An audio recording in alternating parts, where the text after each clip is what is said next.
కదయ్యా ఇల్లు నేనే నా పేరుని ఇచ్చేయండి అని చెప్పింది అట పనమ్మాయి.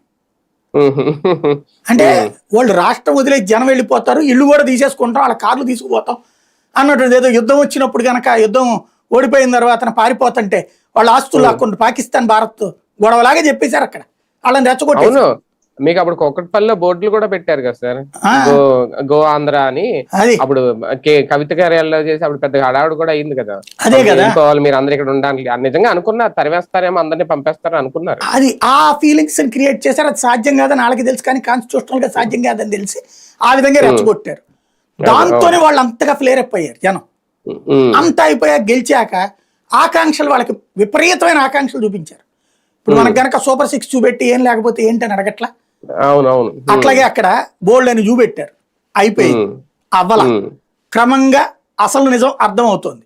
మళ్ళీ అప్పుడు బ్రతుకులు అప్పుడే, కొత్తగా ఏమీ లేదు.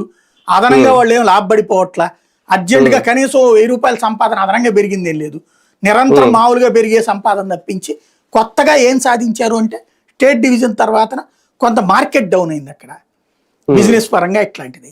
సరే, దాన్ని సెటిలైట్ చేయడానికి ఒక ఆస్పెక్ట్ లో సక్సెస్ అయ్యారు.